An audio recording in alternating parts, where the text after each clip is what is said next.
Kyoto, in the Kansai region of Japan, is widely considered the cultural capital.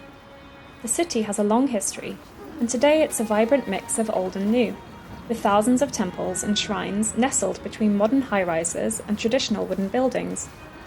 I lived a few minutes away from one of the main shopping streets called Shijo-dori, in the center of the city.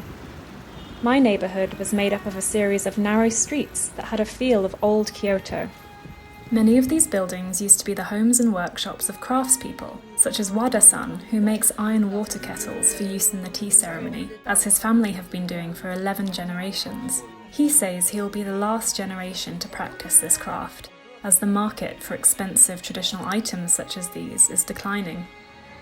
Rising land tax and the cost of maintaining these old buildings has forced out many residents, and today many of these houses have been turned into restaurants, hotels and high-rise apartment blocks. This means that for many of the residents I spent time with, such as Takeda-san, they fear that their local community is disappearing. While many people I met would not consider themselves to be especially religious, it's often through the activities of local Buddhist temples and Shinto shrines that people maintain a sense of community.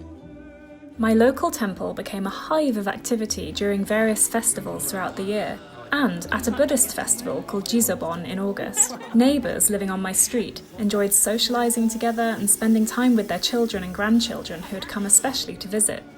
This community has been radically affected by the changes to the city centre, and by the wider shifts in Japanese society, including the shrinking and ageing population. However, I found that increasingly online platforms are being used to facilitate offline activities.